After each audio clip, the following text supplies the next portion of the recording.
Buenas noches, estimados doctores. Les saluda Stephanie Young, coordinadora académica de INLADES Capacitaciones. Pues el día de hoy desarrollaremos la sesión del diplomado a cargo de la doctora Liz Mendoza Mesa, cuyo tema es las modalidades de vinculación laboral existente en el ordenamiento peruano. La doctora Liz Mendoza es abogada por la Universidad Peruana de los Andes y con estudio con maestría en Derecho del Trabajo y de la Seguridad Social por la Universidad de Mayor de San Marcos. También vamos a dar pase a la doctora Liz para que pueda proceder con esta sesión. Adelante, doctora. Muy buenas noches a todos los participantes de este diplomado.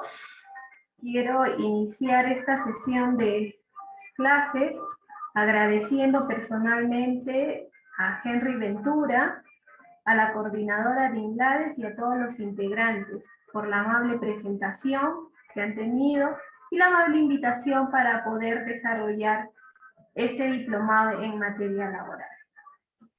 Bien, ya lo ha señalado nuestra presentadora.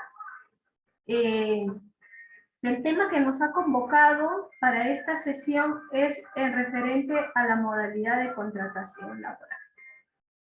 Para ello, voy a presentar unas diapositivas, ¿no? De modo pues que nuestra sesión pueda ser didáctica. Asimismo, también invito a todos los participantes a que puedan realizar sus preguntas en el chat, ¿no? Y si alguien desea participar, que pueda levantar la manito para poder exponer tal vez alguna consulta que tuviera.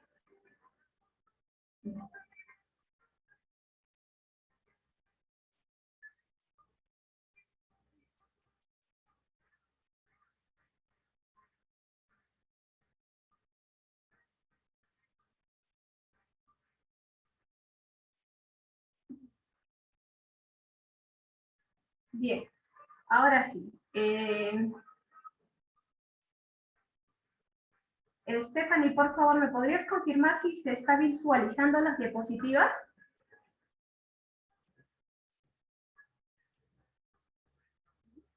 Sí, doctora, sí se observa. Perfecto, muchas gracias. Pero si le puedo poner F5 para que se pueda ver más grande. Ya, a ver.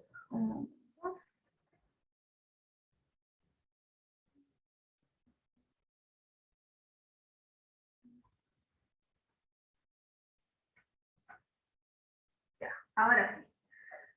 Sí, ahora sí se ve.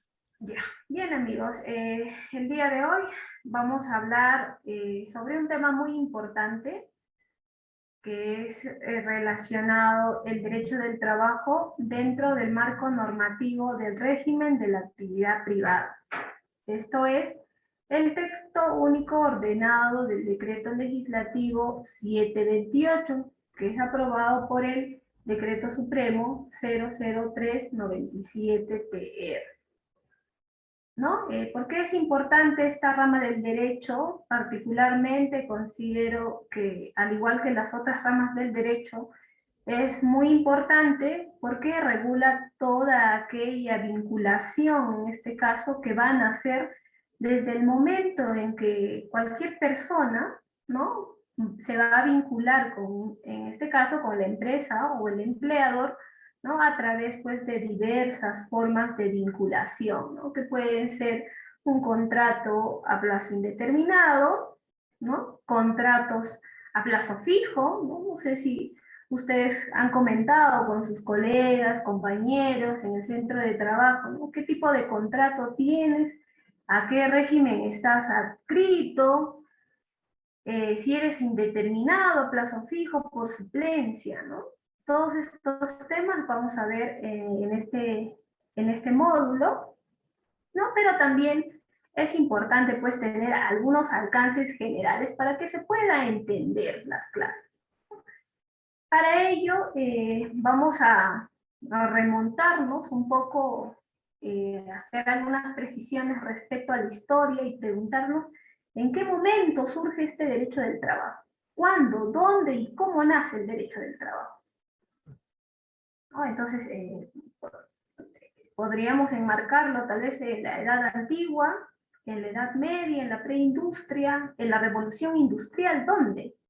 Se ha dicho pues que el derecho del trabajo es naciente, es joven, otros le han dicho como el derecho novísimo, ¿no? Que así se ha trasladado, se ha puesto en todo el ámbito jurídico, que todos se preguntan en qué momento nace el derecho del trabajo.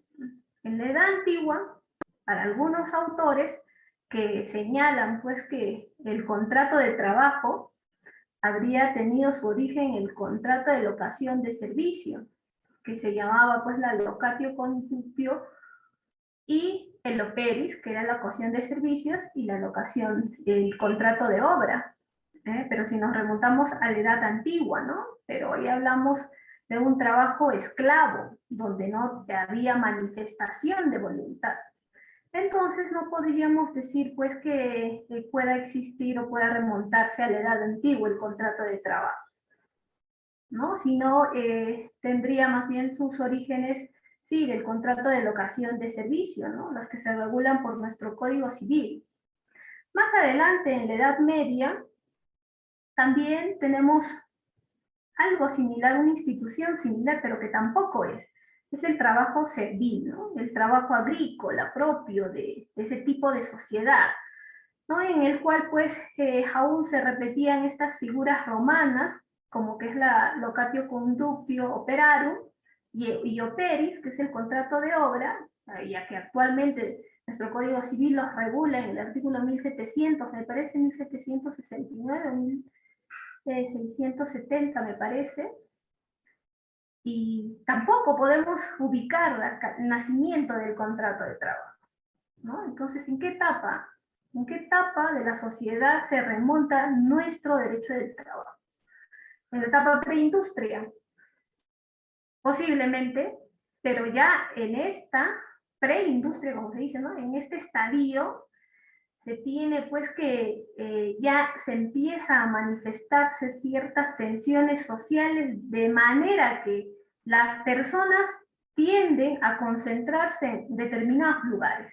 La concentración de trabajo, a diferencia de lo que era el trabajo servil, ahora la fuerza de trabajo se concentra en determinados lugares, ¿no? Como podría decir, como un nacimiento para dar pie a lo que es ahora el derecho del trabajo, ¿no?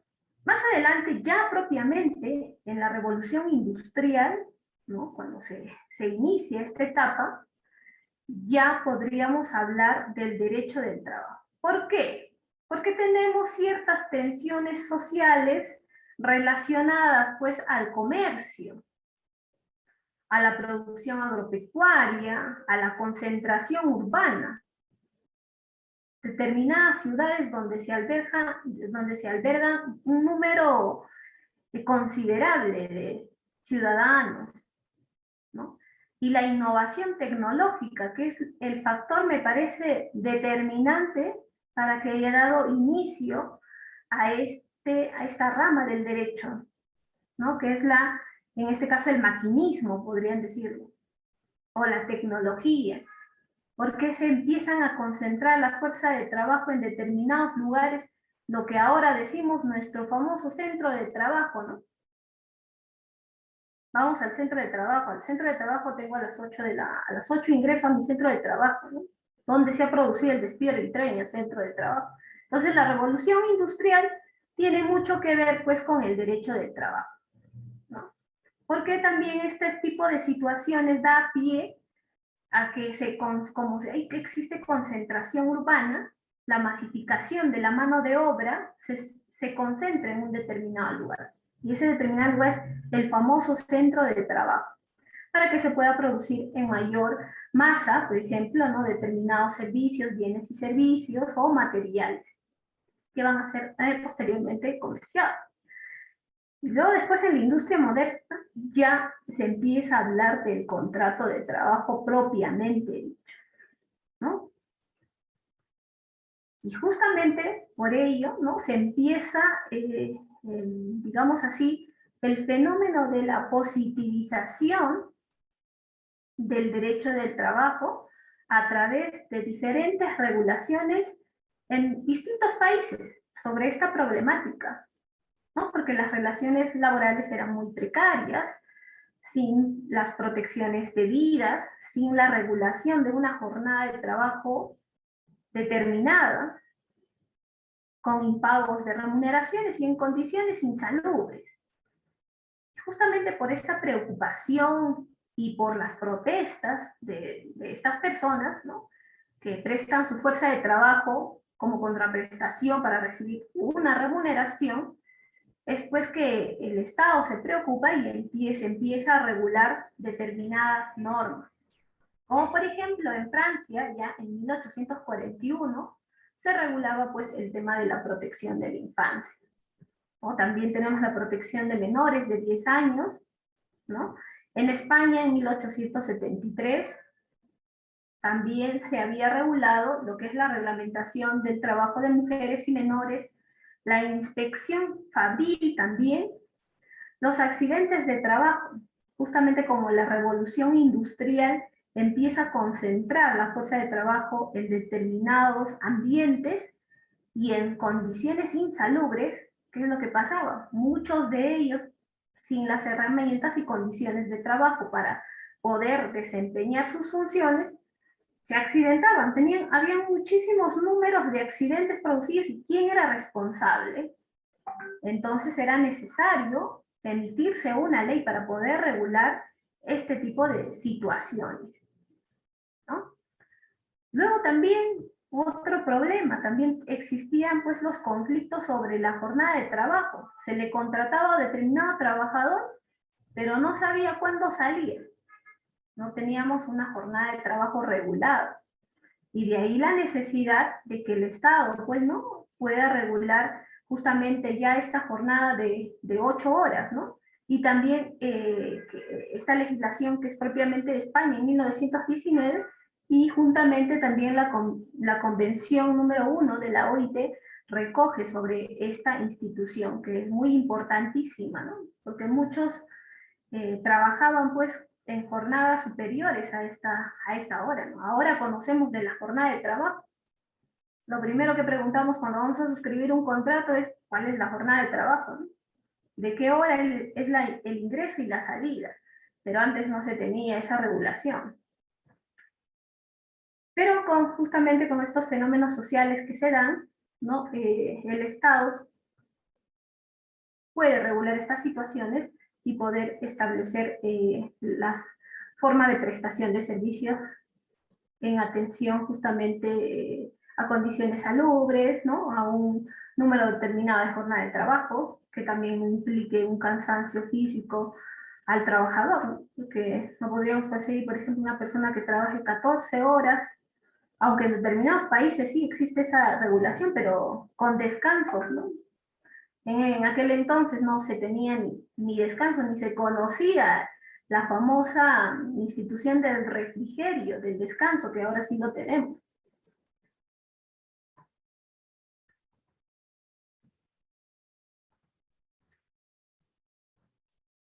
Luego, después también es importante tener en consideración que el derecho del trabajo, al haber sido pues ya de regulación por parte del Estado a través de estas normas de carácter legal, también se incorporan, o es decir, se empiezan a consagrar ciertas normas importantes del derecho de trabajo en las constituciones, ¿no? En atención, pues, que la norma fundamental es justamente esta, ¿no?, la que contiene principios, a fin de que las normas puedan interpretarse de acuerdo al contenido, lo que se consagre en cada constitución, los principios que van a incorporar de acuerdo al modelo de Estado de cada legislación, ¿no? Y por ejemplo, la Constitución de los Estados Unidos mexicanos de 1917, por decirlo así, es la primera que incorpora determinados normas, por ejemplo, empieza a positivizar a nivel constitucional. y establece pues como sus máximas y sus valores, ¿no? Al incorporarlo en la Constitución, como por ejemplo la duración de la jornada máxima de 8 horas, el salario mínimo, se empieza a regular el salario mínimo, y también pues que la responsabilidad por los accidentes de trabajo. ¿Quién tenía que ser responsable por el accidente que pueda sufrir el trabajador dentro de la jornada de trabajo? Entonces todos estos principios se empiezan a consagrar en las constituciones, ¿no? Se habla de la constitucionalización del derecho de trabajo. Luego también tenemos la Constitución alemana de 1919, que son las primeras que incorporan principios del derecho laboral y también instituciones importantes, como por ejemplo ya la Constitución alemana de 1919 incorporaba la libertad sindical como parte, en este caso, de sus principios o valores o normas de carácter constitucional, así como también la seguridad social, ¿no? Esto es una rama que también tiene muchísima vinculación con el derecho del trabajo, porque luego después de la finalización del trabajo por la causal, digamos, de la jubilación, que también es una forma válida de la extinción propiamente del contrato de trabajo, ¿no? Que el trabajador va a tener derecho a un seguro para hacerle frente justamente a la falta de ingreso que no va a tener presente, en este caso el salario, ¿no? ¿Cuáles van a ser los ingresos de ese trabajador? Justamente la seguridad social entra a tallar en ese aspecto. La Constitución española, igualmente de 1931, también recoge algunos principios del derecho de trabajo muy importantísimos, como es la sindicalización, ¿no?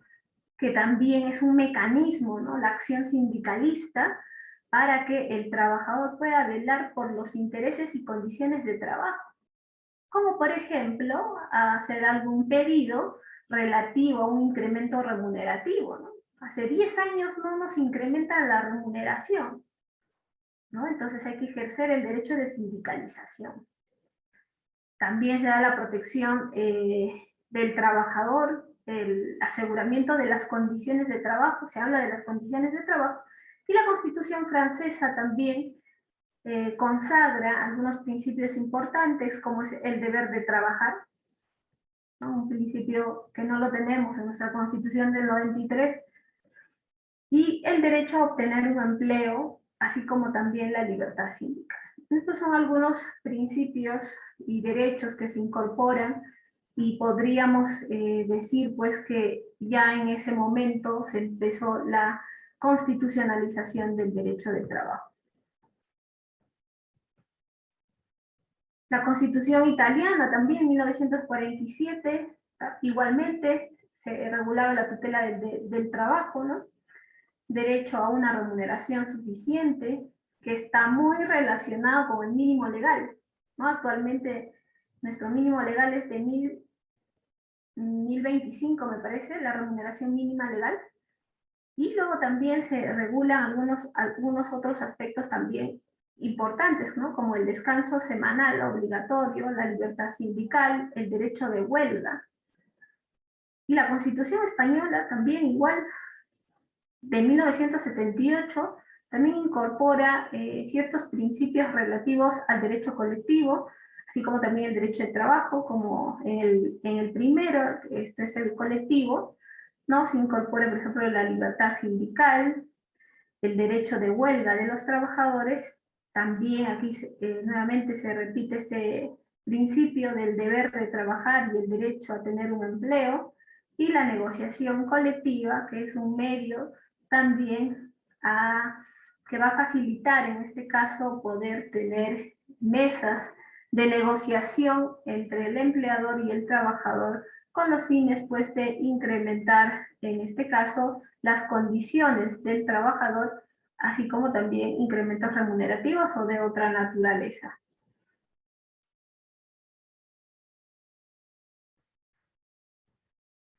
Luego después debemos tener también presente que en este caso el derecho del trabajo, ¿no?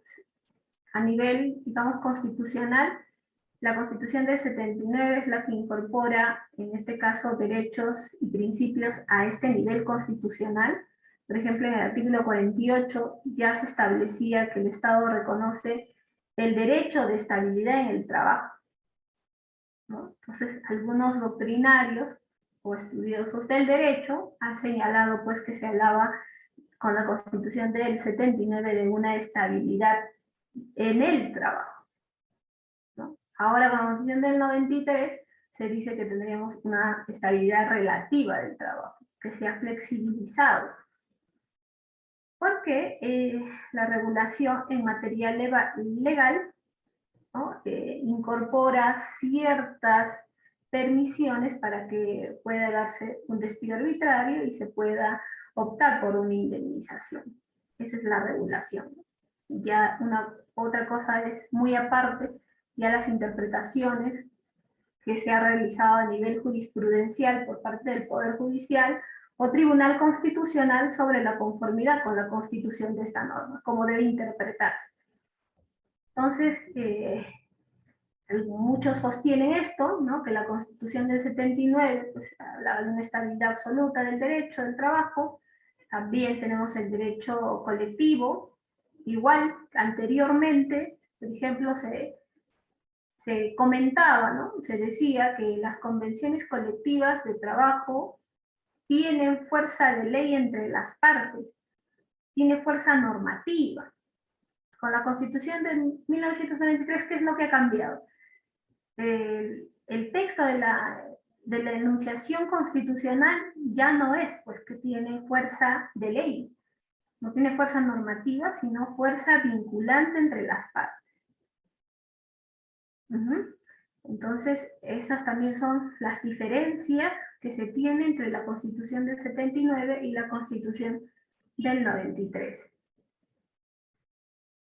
Bien, ya entrando a lo que es el Decreto Supremo 0397-TR, que es el texto único ordenado del Decreto Legislativo 728, ¿no? Ley de Productividad y Competitividad Laboral, es también pertinente preguntarse, ¿no?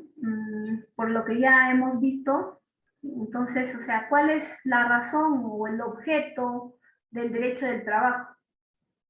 ¿No? Y para ello podríamos tal vez reflexionar preguntándonos ¿por qué trabajamos? ¿Trabajamos solamente para percibir una remuneración? ¿Por qué determinada persona inicia determinado oficio, ¿no? Determinado proyecto, determinada profesión? Entonces, la razón del derecho del trabajo pues no solamente es regular la remuneración, que se pague, no se pague, o que se pueda proteger el despido, ¿no? Sino propiamente la razón del derecho del trabajo es justamente la actividad humana, esa persona física que trabaja. Siendo indiferente, por ejemplo, esto no siendo tan relevante la razón del derecho del trabajo, otras cuestiones accesorias, ¿no? Por ejemplo, las jornadas de trabajo, descanso, condiciones de trabajo. La razón del derecho en realidad es la actividad humana, que ésta se pueda realizarse en condiciones dignas para el trabajador, ¿no? Con sujeción a las normas vigentes. Por ejemplo, que se celebre un contrato de trabajo con una remuneración mínima legal, ¿no? Eso sería lo mínimo. No sería válido un contrato si se tiene una cláusula que en la remuneración se haya pactado, por ejemplo, un monto que sea inferior a esta remuneración mínima vital, vigente al momento de celebración del contrato de trabajo, ¿no? Esa es justamente la importancia del derecho del trabajo, su razón de ser, la actividad humana. Lo regula todo, desde el momento, incluso antes, porque también se habla del acceso al empleo, ¿no? El derecho del trabajo tiene varias vertientes. El derecho a no ser despedido salvo que exista causa justa establecida en la ley con sujeción a un debido procedimiento. Y la segunda vertiente, el derecho al acceso a un empleo. en condiciones de igualdad de oportunidades, sin discriminación, y en algunos regímenes tal vez se incorporan algunos principios como la meritocracia, ¿no? Entonces, amigos, esta razón del derecho justamente es la actividad humana, ¿no? La persona física que realiza un determinado trabajo, oficio, profesión, cualquier otra actividad. ¿Y cuál es la norma, pues, que regula justamente estas actividades? En el marco del derecho de trabajo, estimados colegas, tenemos normas diversas.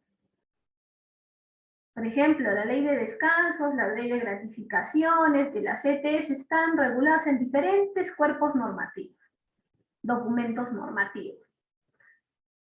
No vamos a encontrar un compendio como es el Código Penal o el Código Procesal Penal donde todo está codificado sistemáticamente.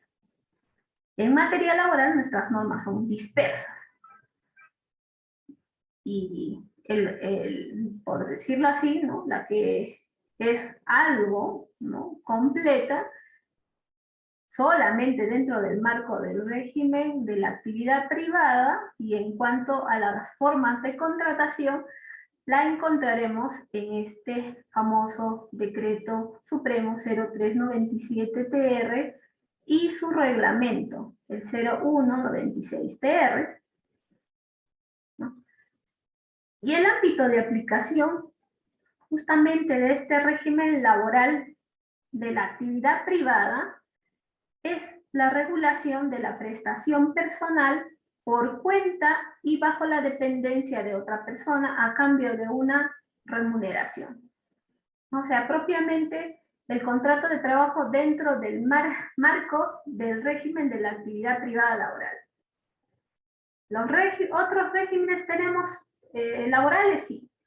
Tenemos cerca de más de 32 regímenes laborales, ¿no? Siendo los más conocidos la 728, también tenemos un régimen laboral público que es la 276, el régimen CAS, el muy comentado régimen CAS, la ley de servir, la ley del régimen de los docentes universitarios, del magisterio, de salud, de los periodistas, infinidades de regímenes laborales que tenemos. Claro que sí son especiales, ¿no? Y algunas de estas normas que están incorporadas en este decreto supremo, que es el régimen de la actividad privada laboral, también forman parte de los regímenes de contratación de algunas entidades públicas del Estado, no todas. Entonces su régimen o su ámbito de aplicación no solamente está en el sector privado, sino también dentro del sector del Estado. ¿Quién lo define? Aquellos documentos normativos, leyes orgánicas, que definen la estructura propiamente de cada entidad pública, en la cual se podrá establecer a qué régimen o qué regímenes laborales ostentan, cuáles son los regímenes laborales de contratación.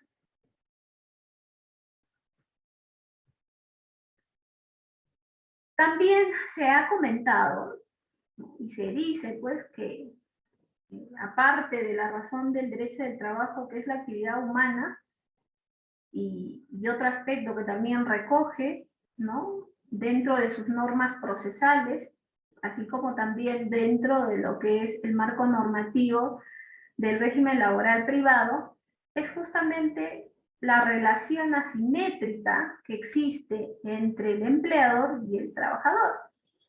¿Por qué? Porque el empleador, pues, es el que paga, ¿no?, la remuneración. Aparte de eso, ostenta todo el acervo documentario. Es el que alberga los libros de planilla, hace los aportes previsionales, ostenta las boletas de pago, gestiona las remuneraciones y otras normas de obligación que le corresponde al empleador, ¿no?, como por ejemplo los exámenes médicos ocupacionales, que es de responsabilidad del empleador. Entonces, todas estas responsabilidades, obligaciones que se dan dentro del marco de las normas sociolaborales van pues a parar en manos del empleador. A nivel administrativo, ¿no? A nivel económico, Quien tiene el capital es el empleador. Quien gestiona la fuerza de trabajo es el empleador. Y el trabajador presta sus servicios, ¿no?, con ocasión de un contrato de trabajo, con la finalidad que le paguen una retribución. Entonces, tenemos una situación que no es equitativa, como por ejemplo se podría dar pues dentro de un pleito de naturaleza civil. Aquí estamos en una situación distinta, no es la actividad humana que debe regularse en condiciones de dignidad, porque esa libertad de trabajo hemos visto, ¿no?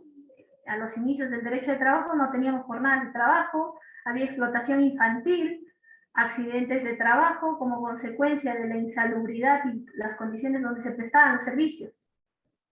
Entonces, ciertas libertades hay que regularlas en bien justamente de que esta prestación pueda realizarse con dignidad. En el artículo 3 justo van a encontrar de la Ley de Productividad y Competitividad Laboral justamente el ámbito de aplicación, ¿no?, que comprende a todas las empresas y trabajadores sujetos al régimen laboral de la actividad privada. ¿Eso qué quiere decir? ¿No? Que no solamente se va a aplicarse pues al sector privado, la empresa que tiene diversas formas societarias, ¿no? Puede ser una persona jurídica, una sociedad anónima cerrada, una empresa de responsabilidad limitada, cualquier tipo de sociedad, ¿no?, y que pueda realizar un contrato. Pero este régimen laboral de la actividad privada también es un régimen con el cual contrata el Estado. Por ejemplo, el Poder Judicial también contrata a través del régimen de la 728. La Ley Orgánica de Municipalidades también establece un régimen de la actividad laboral privada, ¿no? Entonces, también es aplicable siempre y cuando, ¿no?, dentro de la estructura de cada entidad pública esté regulado esta situación, ¿no?, que estén sujetos a este tipo de régimen de contratación por parte de la entidad pública. Pero ya va a depender de cada entidad pública, no todas tienen, por ejemplo, este régimen laboral, ¿no? Algunas incluso tienen 3, 4 modalidades de contratación, dependiendo justamente de la naturaleza ya de la entidad pública como tal.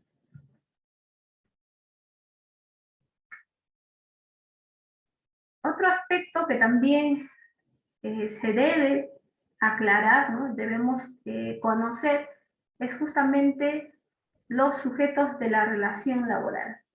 ¿Quiénes son los sujetos de la relación laboral? ¿No? ¿Quiénes pueden formar, en este caso, las partes para suscribir un contrato? ¿Quiénes son estas partes contratantes dentro de la relación laboral?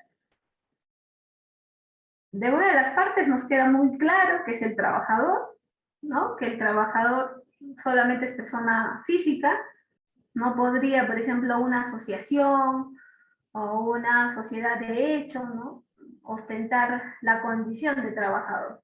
El trabajador únicamente será una persona física, ¿no? Eso es lo que nos dice la doctrina. Entonces, pues, ¿cuáles son estos conceptos que se van a excluir dentro del concepto de trabajador? De una parte están, por ejemplo, las máquinas, ¿no?, que no podrían ser una parte contratante dentro del contrato de trabajo, tener la condición de trabajador.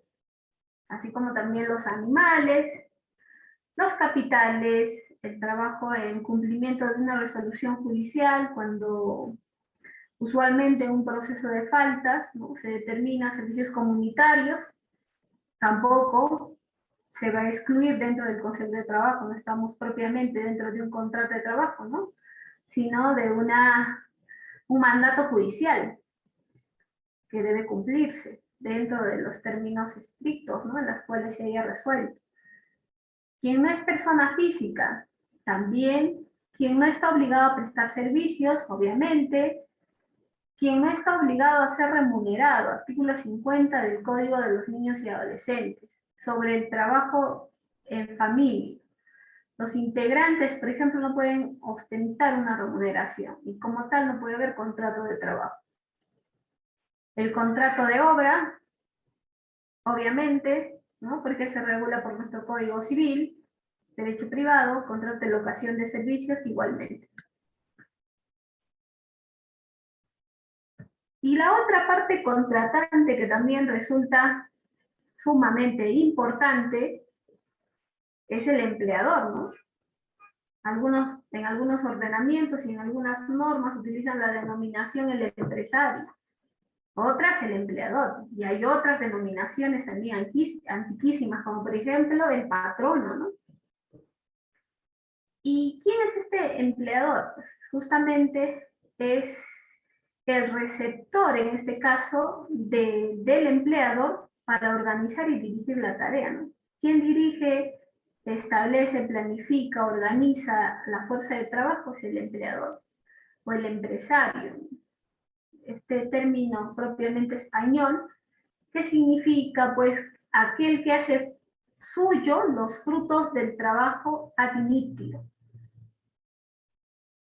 O sea, es decir, es el destinatario de la ajenidad, de la producción, de la fuerza de trabajo,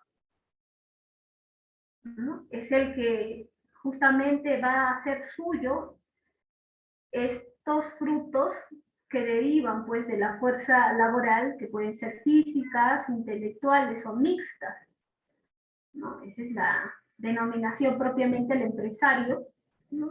Una terminología española. ¿Y qué significa eso, no? El que hace suyo los frutos del trabajo ad initio, el destinatario de la ajenidad, de lo producido por el trabajador. Ese es el empresario. ¿Y habrá tipos de empleadores? Claro que sí. ¿Quiénes son esos tipos de empleadores? Podremos agruparlos en dos grupos. El primero de ellos puede ser personas físicas o de existencia visible, y otro grupo que serán en este caso, los sujetos colectivos, que también dentro de una relación contractual puede ser parte contratante y puede tener la condición de empleador, ¿no? ¿Quiénes son estos sujetos colectivos? Son pues las personas jurídicas, que pueden ser de derecho privado, de derecho público, ¿no? Aquellas en las cuales establecerá tal vez en estas personas jurídicas justamente de derecho público, establecerá el régimen, ¿no? Por ejemplo, la ley universitaria establece que determinados trabajadores que tengan determinada condición, por ejemplo los administrativos, se regulan por el régimen de la actividad privada, mientras que el docente propiamente dicho se regula por su régimen especial. Entonces, otros sujetos de derecho también pueden ostentar esta parte del contrato de trabajo y ser empleados. Asociaciones o sociedades de hecho irregulares también pueden tener la condición de contrato. Un conjunto o grupo de personas físicas, un condominio, por ejemplo, puede contratar a un personal de seguridad y tendrán la condición de ser empleadores.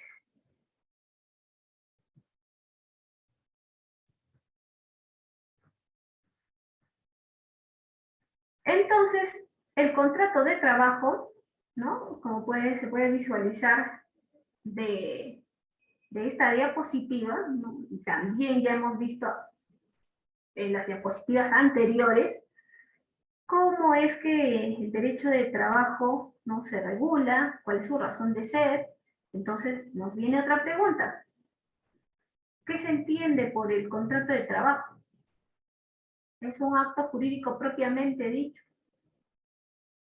que regula situaciones jurídicas, crea y extingue relaciones jurídicas, como un acto jurídico regulado por el derecho civil. Entonces, por ejemplo, el profesor Toyama ha señalado pues, que el contrato de trabajo puede ser definido como un negocio jurídico.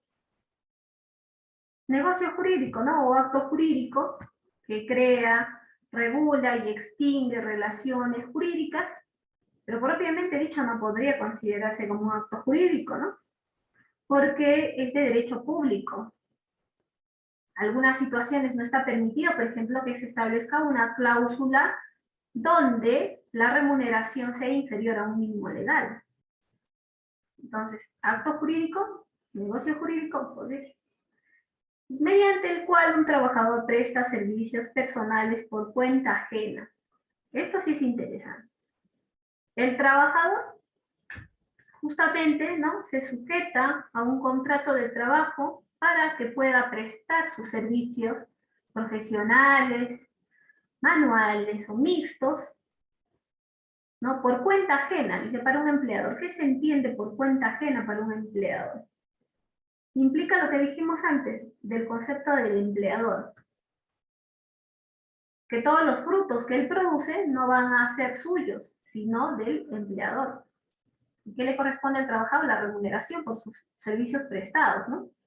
¿Es una relación de subordinación a cambio de una remuneración? Claro que sí, ¿no? Como decíamos, la producción de todo este trabajo es de propiedad del empresario y en este caso al trabajador, como contraprestación de sus servicios, percibe una remuneración, pero bajo una relación de subordinación.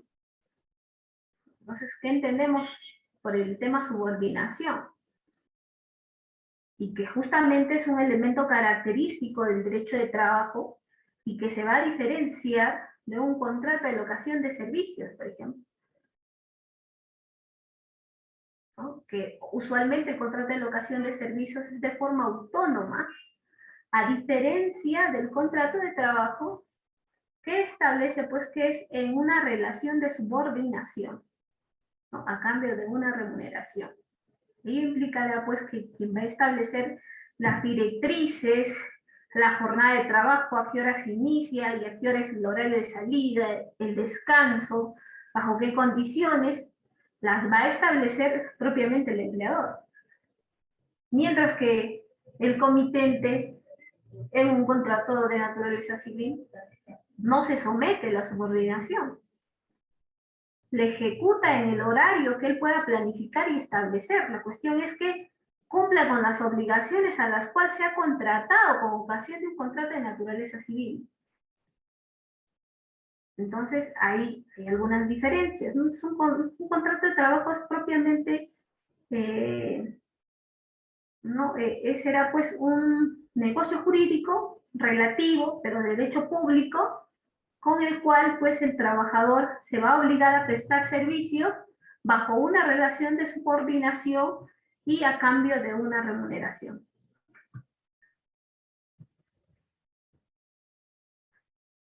Bien. Otro tema que también es muy importante es justamente el principio de laboralidad, que tiene mucho que ver con el tema de las modalidades de contratación dentro del régimen de la actividad privada. Y esa presunción de laboralidad la encontramos en el artículo 4, ¿no?, que justamente dice, en toda prestación personal de servicios remunerados y subordinados, se presume la existencia de un contrato de trabajo a plazo indeterminado. Es decir, que la ley establece este tipo de presunción, ¿no?, una presunción jure et de jure, que admite prueba en contrario, que esa relación no necesariamente puede ser un contrato de trabajo, ¿no?, sino un contrato civil tal y cual se habría pactado, un contrato de naturaleza civil. Pero la presunción es esa, ¿no?, de laboralidad. Justamente estas normas pues establecen, dada la situación de asimetría que se tiene entre el empleador y el trabajador, y una presunción a favor del trabajador de que esa contratación sea a plazo indeterminado en la medida, pero que concurran ¿cuáles elementos? Los elementos obviamente del contrato de trabajo que vamos a ver en adelante. Entonces, el contrato individual de trabajo puede celebrarse libremente por tiempo indeterminado o sujeto a modalidad. Aquí encontramos los dos grupos de tipos de trabajo y las modalidades de contratación, que es en este caso el contrato a plazo indeterminado, ¿no?, indeterminado, Y el otro, sujeto a modalidad, que tiene mucha relación con el principio de causalidad. Es un principio que se incorpora en el título 1 del Decreto Supremo 0397-TR a partir del artículo 53 en adelante. Existen diversas modalidades de contratación laboral, ¿no? Entonces, tenemos estos dos grupos, el que es a plazo indeterminado y los sujetos a modalidad, ¿no? Siempre y cuando se puedan celebrar en este segundo grupo en las condiciones que establece la norma para cada modalidad de trabajo y con los requisitos que establecen esta, ¿no? No bastará, pues, que se celebre un contrato, por ejemplo, ¿no? Es de carácter indeterminado y se establece y se declara que el contrato es sujeto a modalidad. Estaremos frente a un contrato inválido, ¿no? Entonces, es importante tener en cuenta esta diferenciación de los contratos a tiempo indeterminado y los sujetos a modalidad. En el primero, ¿no? En los contratos a plazo indeterminado, o los contratados a plazo indeterminado, es que se pueden celebrar de dos formas.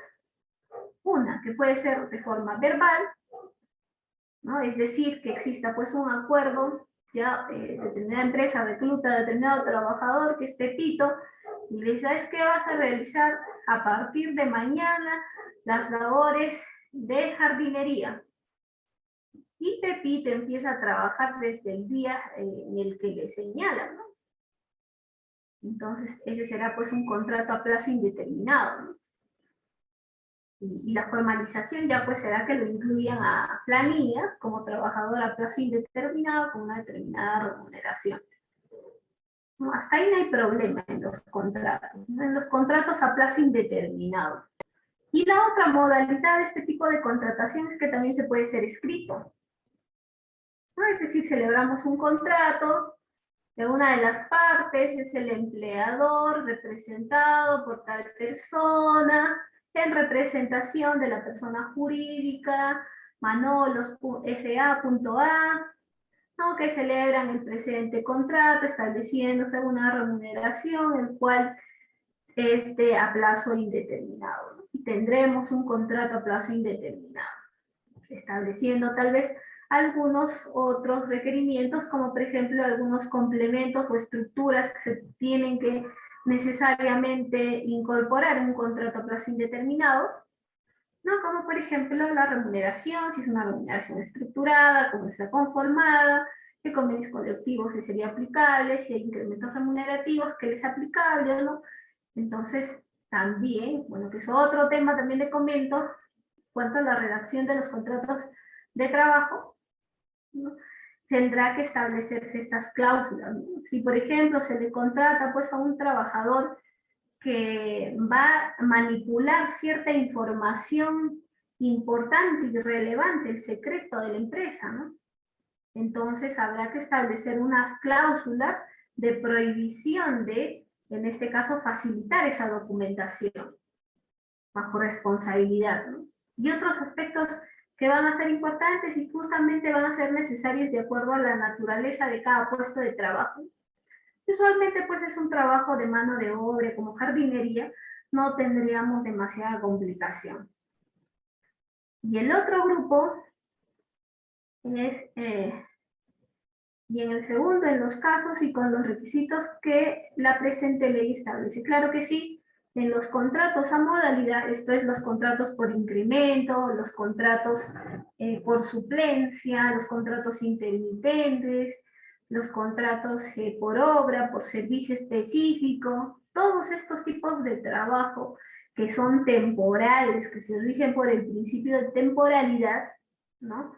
Va a implicar pues que se puedan celebrarse en los supuestos de hecho que regula la norma. No cualquier cuestión temporal, por ejemplo, se podría celebrar, salvo que la causa esté debidamente establecida, que también espero que haya una oportunidad de poder comentar sobre los contratos atípicos, que también tienen esta naturaleza de ser temporales, ¿no? Pero la regla general es que se van a regir por un principio de causalidad, ¿no? ¿Eso qué significa? Significa que justamente la causa que ha motivado o dado origen a un puesto de trabajo será la duración de esta modalidad de contratación. Pero esta modalidad de contratación tendrá que regularse con sujeción a las modalidades que te establece la norma y con las condiciones y los requisitos que la ley establece. Entonces, ya tenemos en claro, en el primer grupo puede ser de forma verbal, escrito, no tenemos problemas hasta ahí. En el segundo grupo de contratación, ahí es donde hay que tener mucho cuidado en establecer y en celebrar los contratos con sujeción a los supuestos de hecho que establece cada contrato temporal, ¿no? Y con los requisitos que tengan que celebrarse. Entonces, en el primer grupo vamos a tener pues que estos contratos, ya hemos dicho, ¿no? Son a tiempo indeterminado, puede ser verbal, escrito. En el segundo, siempre escrito. Siempre va a ser escrito. ¿Ok? Me parece que, a ver, Percy, el doctor Percy Aguirre levantado la mano. No sé si la directora le permitiría para que pueda hacer la pregunta. Adelante, doctor Percy. Buenas noches. Buenas noches. Quería preguntarte que estás tomando el tema del principio de causalidad ya, para los contratos de trabajo. ¿Cómo se podría demostrar el principio de causalidad para, o sea, mejor dicho, cómo puede demostrar el principio de causalidad, por ejemplo, un trabajador que ha sido despedido por ser dirigente sindical? ¿Cómo podría demostrar bajo ese principio de causalidad que ha sido despedido así por Ese trabajador un despido nulo? sindicalista ha estado sujeto a un contrato a plazo fijo. Claro, él está en planilla ya casi 12 años y a él, por ejemplo, lo despiden porque supuestamente no ha cumplido las reglas de seguridad y salud en el trabajo. ¿Y qué Entonces, tipo de contrato tenía? ¿Sabes? indeterminado ya. Era indeterminado. Ajá. Pero él presenta su reposición por despido nulo. Primero presenta por fraudulento. ¿Ya? El juez le dice, ¿sabes qué? Modifica, ¿no? Le ha declarado inadmisible. Luego le dice, después lo modifica como despido nulo. Lo modifica, o sea, cuando ya presenta o sea, modifica ya y entran pues a un juicio. ¿Ya? Y la juez en esa sentencia saca que no ha demostrado esa causalidad que hubiese, o sea, el demandante no ha demostrado la causalidad en que hubiera incurrido la parte demandada para que pueda hacer su despido o para que sea calificado su despido como un despido nulo. Así en el encabezado le pone y justo casi en el desarrollo bueno, de toda la sentencia y yo me quedé con esa duda, ¿no? ¿Y cómo podría demostrar al trabajador ese principio de causalidad en ese despido nulo? Ese era mi interrogante. Bien, muchas gracias por la pregunta, Percy Aguirre. El principio de causalidad es de lo que vamos a hablar ahora en esta sesión. No sé si esté refiriéndose tal vez ya a una causa-efecto dentro de un procedimiento administrativo disciplinario, es decir, que el hecho que haya dado motivo a la falta disciplinaria haya sido como consecuencia y se haya configurado una infracción que se considera como falta grave para producir la extinción del contrato de trabajo. Porque se tiene, bueno, de acuerdo a lo que has expuesto, es un trabajador a plazo indeterminado. Entonces, la calificación me parece que es la correcta, ¿no? Porque ostenta la condición de ser un trabajador sindicalista. Y esta condición de estos tipos de trabajadores tiene una protección especial. Justamente es pues que la afectación, por ejemplo, de que no se haya dado las concurrencias de la falta grave para decidir dar por concluido el contrato de trabajo, ¿no? Implica que si no se ha configurado, este despido se califica como nulo para un trabajador que tenga esta condición de sindicalista. Pero no cualquier sindicalista. La norma que te exige, la norma te exige determinada condición, ¿no? Que, por ejemplo, ejerza la condición, por ejemplo, de ser un representante del sindicato. Si tiene esa condición, o se esté presentándose para candidato dentro de un determinado tiempo también que te establece la norma. Ahora, si no se está frente a eso, tampoco no estamos frente a un despido nulo, estaríamos frente a un despido incausado, o podría ser fraudulento, o sea, va a depender en sí del hecho que haya sucedido, ¿no? Que haya generado, si es como consecuencia de un procedimiento administrativo disciplinario, del incumplimiento del reglamento interno de trabajo, es considerado falta grave, pero es que esa norma también te exige otros alimentos, ¿no? Otros supuestos de hecho, como por ejemplo, que implique que la relación sea insoportable, que incurra mala fe, que se haya dado con sujeción a los principios de gradualidad, de razonabilidad. Entonces, en cada proceso hay que ver, pues, cuáles hayan sido los alegatos que sustentan el tipo de despido. El principio de causalidad del que vamos a hablar en esta sesión ahora es el que tiene relación con la regulación de estos contratos de naturaleza temporal, ¿no? ¿Cómo así? Por ejemplo, ¿no? Que determinada empresa que, por ejemplo, vende útiles escolares, en determinado tiempo va a incrementarse sus servicios y va a necesitar mayor fuerza de trabajo, nuevos puestos de trabajo. Entonces, pero esto no siempre es permanente en el año, ¿no? Tendremos un contrato intermitente. Entonces, este principio de causalidad del que vamos a hablar en esta sesión, tal vez tengamos la oportunidad, tal vez de hacer una sesión relativo a lo que es un procedimiento administrativo disciplinario y cuándo se pueden configurar estas infracciones. En el artículo 25 tenemos desde la infracción A, y dentro de esta falta grave que está en literal A, tenemos como 5 supuestos. Incumplimiento del reglamento interno de trabajo, incumplimiento de las normas de seguridad social, ¿no? Pero también te exigen otros supuestos que revista gravedad, que sea insoportable la relación. Pero si se trata de cualquier incumplimiento de un reglamento interno de trabajo, pero es falta, pero no es grave para decidir por la desvinculación, ¿qué se estaría afectando? El principio de razonabilidad o de gradualidad. O si hay una condición de trato discriminatorio con relación a otro trabajador que haya...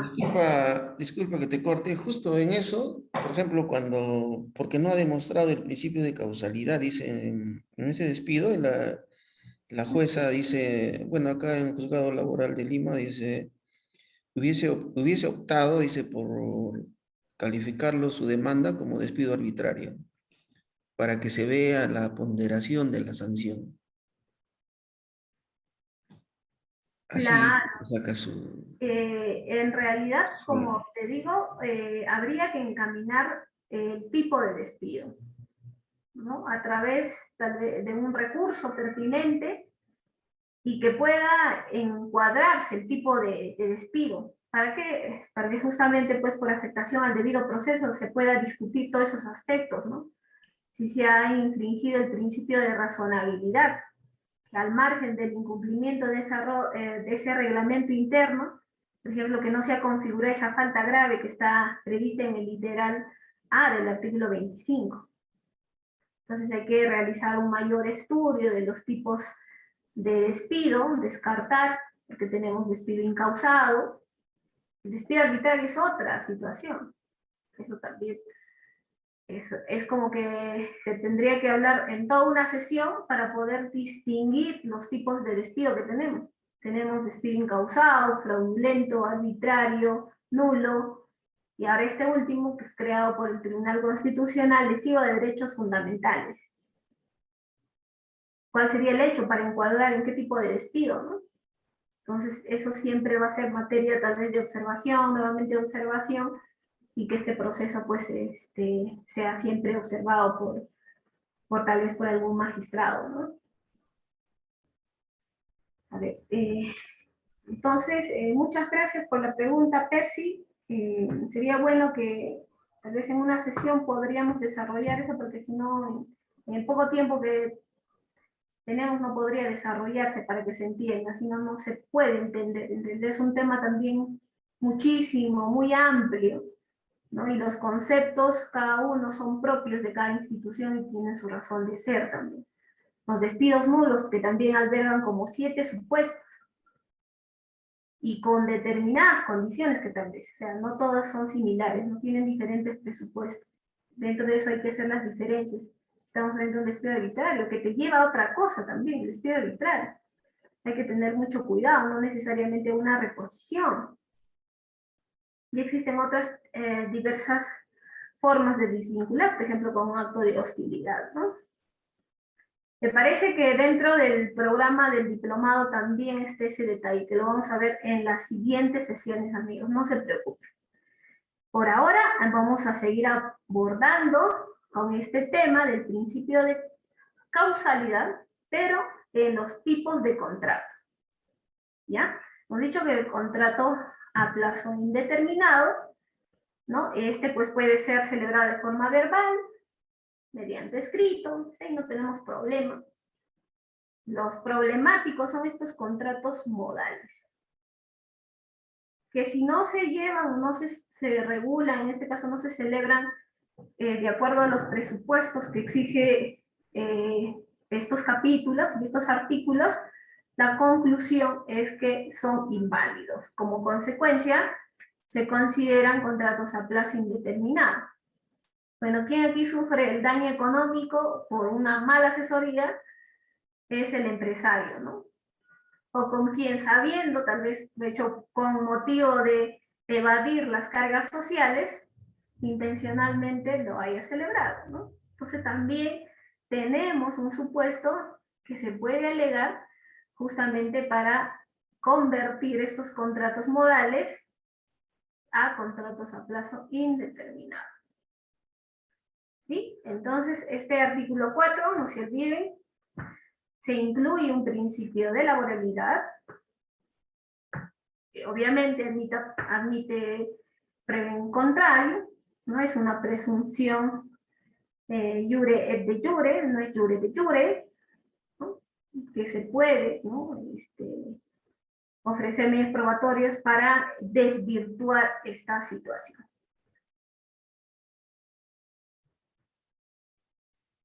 Entonces, también otro punto importantísimo es pues justamente decir, entonces, ¿cuándo hacemos la diferencia, ¿no? ¿Cuándo estamos frente a un contrato de trabajo? Mi contrato civil es un contrato de trabajo, yo siempre voy a mi centro de trabajo, firmo la lista de ingreso, de salida.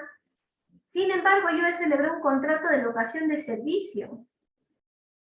Mi empleador me establece un refrigerio.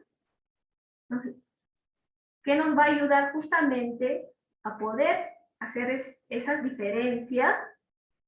Es entender, pues, cuáles son sus elementos esenciales del contrato de trabajo, ¿no? ¿Cuáles son estos que los diferencia de un contrato de naturaleza civil? ¿No? Por ejemplo, estos elementos, pues, son por cuenta ajena. Bueno, esto es una explicación de la doctrina española, que se habla por cuenta ajena, que nuestra legislación tendrá una equivalencia a lo que es la prestación personal. Ojo, la subordinación, que hemos dicho, ¿no? ¿Quién establece las directivas, la planificación, la organización del trabajo? el empleador, ¿verdad? El trabajador tiene el trabajador es el que se subordina, el empleador es el que establece las directivas. ¿Puede ser al contrario? No, solamente en el contrato de naturaleza civil, ¿no? El comitente sí puede realizar su prestación de servicios de forma autónoma, ¿verdad? Pero el trabajador no, bajo subordinación, no se olviden. Entonces son estos tres elementos característicos, no característicos, esenciales. Ya por la propiedad esencial es que se entiende que justamente es parte intrínseco, propio de un concepto. Por eso dice elementos esenciales de un contrato de trabajo. Son tres. Por doctrina jurisprudencial, por ahí se ha desarrollado algunos rasgos de laboralidad, pero para casos complejos, donde hay grupos económicos de empresas y donde se tiene diversos empleadores y un solo trabajador, donde un trabajador puede interactuar con diversas empresas. Entonces, para esos casos grises del derecho laboral, el Tribunal Constitucional también pues, se ha ocupado de poder establecer algunos criterios para poder identificar.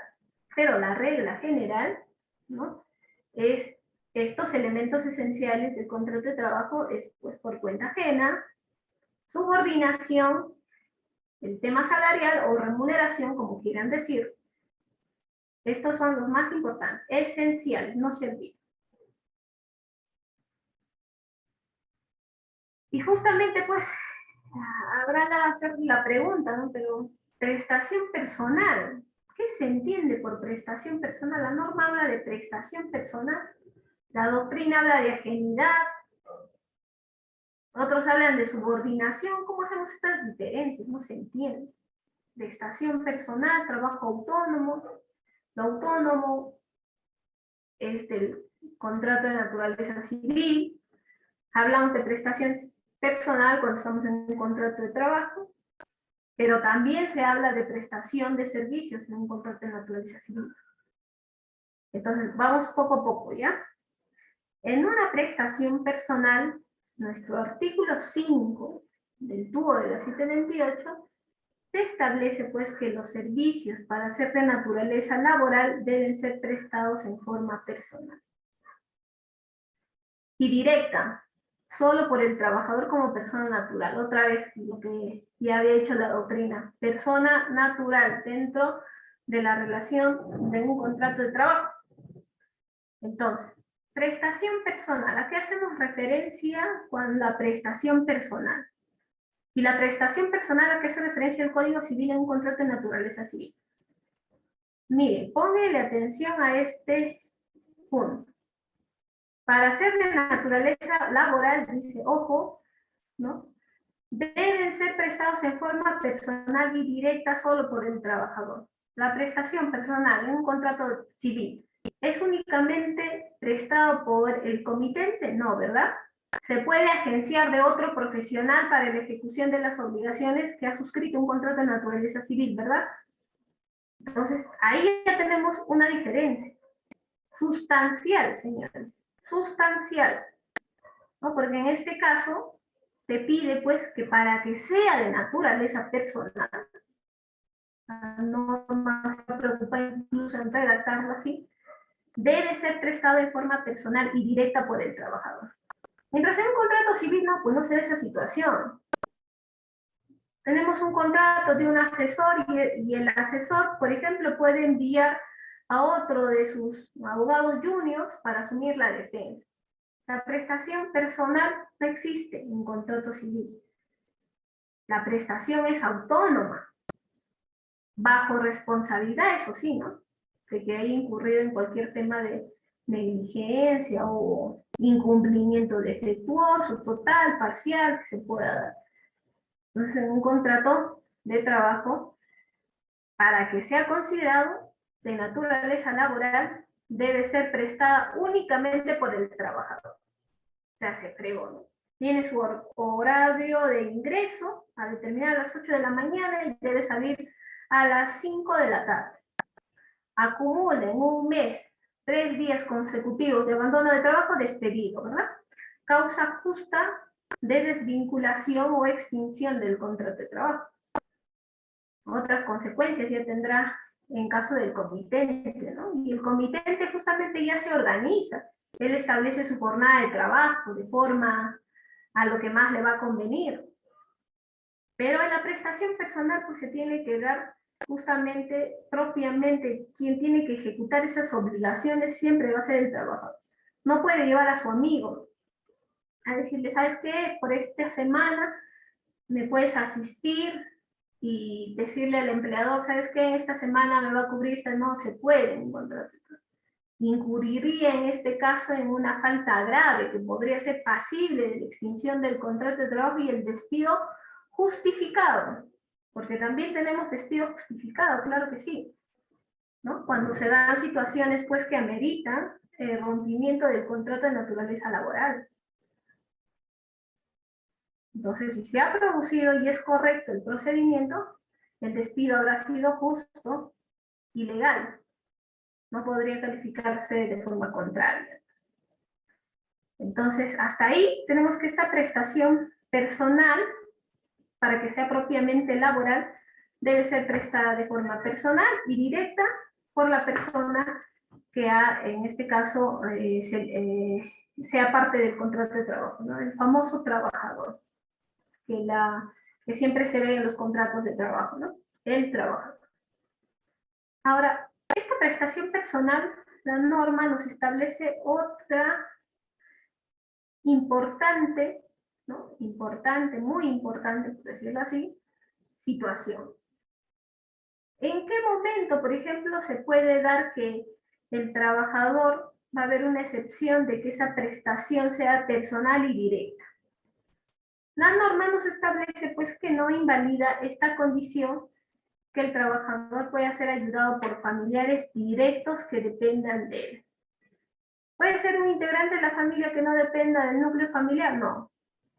¿Podría producirse una falta grave? Sí. Falta sí, ¿no? El tipo de gravedad no se sabe. Va a depender en realidad del reglamento interno de la empresa, del empleador que haya establecido la gradualidad justamente de cada tipo de falta. Siempre que ello sea usual dada la naturaleza de las labores. Entonces, aquí la norma, ¿no? La regla general es que sea personal y directa. En excepciones se puede dar esta situación que pueda ser ayudado, en este caso ayudado, no reemplazado, ojo, ¿no? El trabajador no puede desligarse de sus obligaciones que ha contratado por un familiar, ¿no? Por razones justificantes, ¿no? Que ameritan pues tal vez un diligenciamiento propiamente personal, ¿no? Una declaración, tal vez que puede haber diversos motivos, y puede ser asistido por un familiar. Asistido, ha ayudado, que es diferente al tema de reemplazo. El reemplazo podría dar origen, como hemos dicho, a una determinada falta o inasistencia al centro de trabajo, por más que, digamos, en este caso, este integrante de la familia, por ejemplo, se ocupe de las labores, ¿no?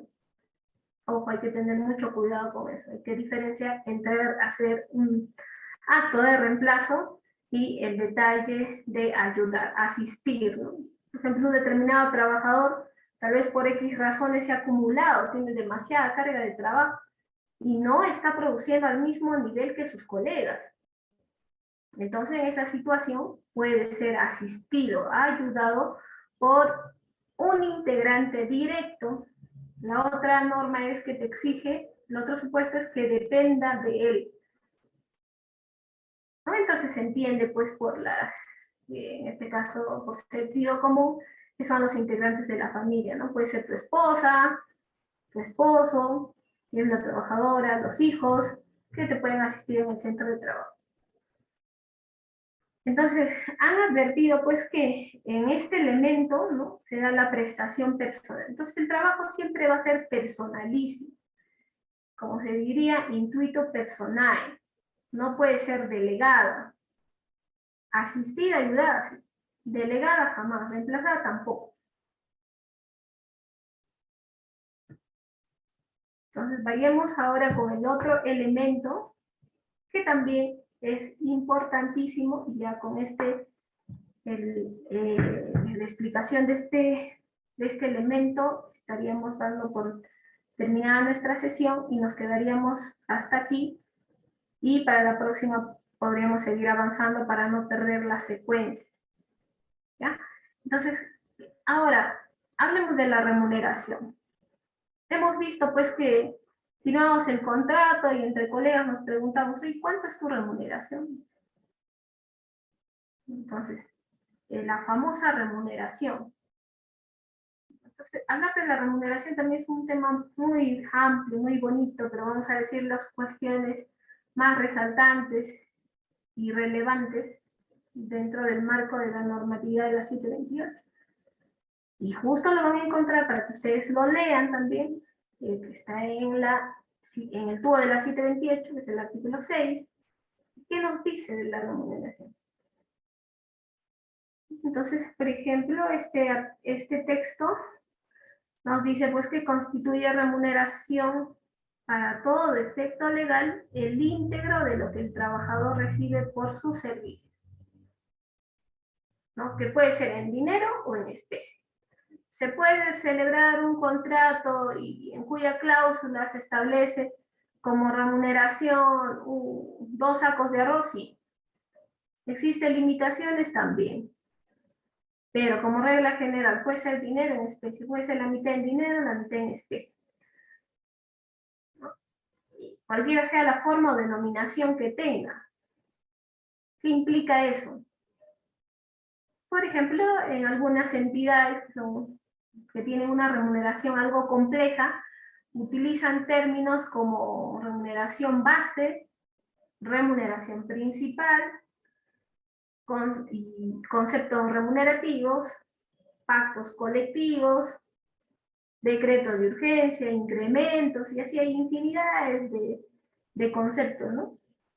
Incluso hay algunos conceptos que dice tiene carácter no remunerativo. ¿Qué significa no remunerativo? Eso lo vamos a ver en la sesión también que está programada para este viernes, no se pierdan, amigos. Y entonces, por regla general, se dice pues que cualquiera que sea la forma o denominación que tenga, siempre que sean de su libre disposición. Ojo con eso, libre disposición. Entonces, un concepto que no tiene naturaleza remunerativa, es decir, que no tenga efectos legales para el cálculo de las liquidaciones de beneficios sociales, pero si este es de libre disposición del trabajo, se considera remuneración, señores. ¿Ya? Entonces, el presupuesto que te establece para identificar una remuneración es que sea de libre disposición del trabajador, independientemente de la denominación. Como se ha dicho, porque pueden haber algunos conceptos que justamente señalan pues a no pagar beneficios sociales y no sea objeto de la liquidación de la CTS, gratificación, ¿no? Y otros conceptos que tienen derecho a los trabajadores que le ponen pues concepto no remunerativo, ojo.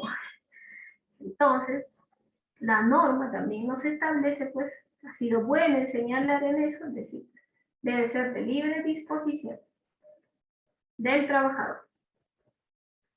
Entonces, y el otro también que dice es que las sumas de dinero que se entreguen al trabajador directamente en calidad de alimentación principal, como desayuno, almuerzo, refrigerio, que lo sustituye o cena, tiene naturaleza remunerativa. También, siempre y cuando no sea condición de trabajo, se puede también pactarse que el desayuno, la alimentación puede ingresar puede ser parte de la remuneración, salvo las situaciones, por ejemplo, de que se trataría ya en este caso de una condición de trabajo. ¿Cuándo se da esa situación? Justamente para aquellos trabajadores, por ejemplo, mineros, la condición de trabajo es si se van al campamento, ¿dónde van a conseguir un restaurante? Necesariamente el empleador le tiene que proporcionar los alimentos, ¿verdad? Entonces ahí, esta, por ejemplo, ya es una condición de trabajo, no formaría parte de la remuneración. Entonces, también se puede dar eso, tiene naturaleza remunerativa como regla general, ¿no? Que sea de libre disposición, y también los alimentos también pueden tener naturaleza remunerativa, siempre y cuando no sea condición de trabajo.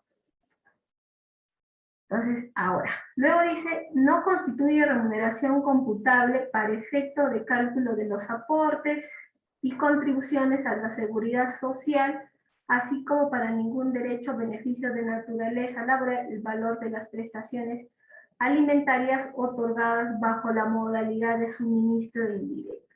Si se da esta situación, ¿no? Este concepto, por ejemplo, ¿no? Que se podría confundirse con una remuneración, es distinta. ¿Por qué?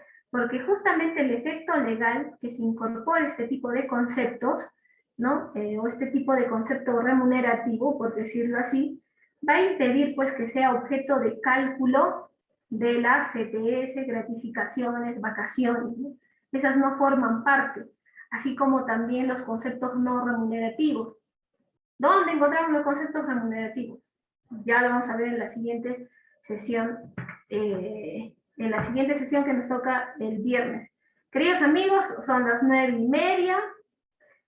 Yo me debo despedirme porque tengo otras actividades que tengo que realizar. No se pierdan, la siguiente sesión va a ser muy interesante y nos vemos a las 8, que tenemos programada esa sesión. Muchas gracias. Le doy pase a nuestra directora.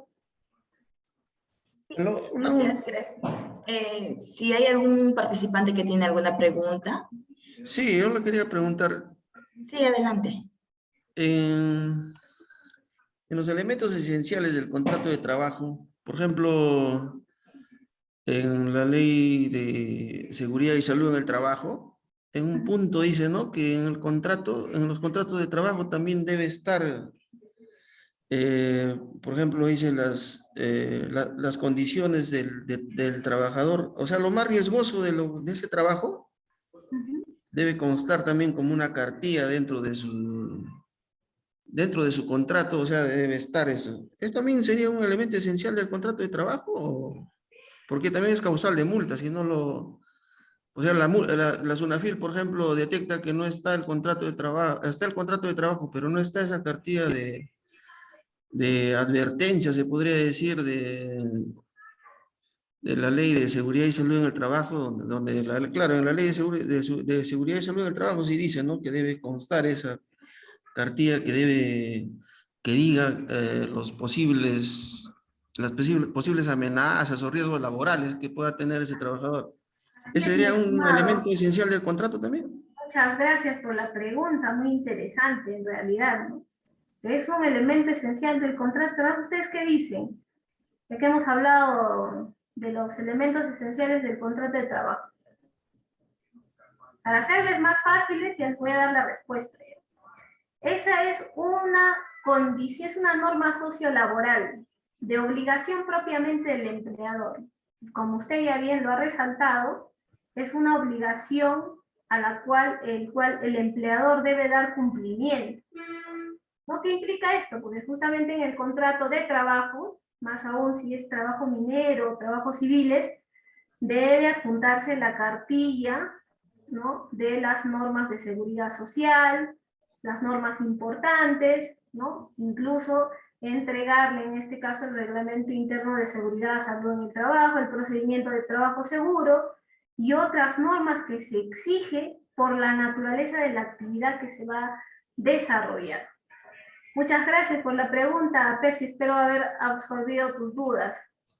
No es entonces un elemento esencial del trabajo, para nada, una obligación sociolaboral que le corresponde al empleador. ¿Correcto? ¿Y hay algún participante más que desea preguntar? Bueno, viendo que no hay ninguna pregunta, concluimos con esta sesión.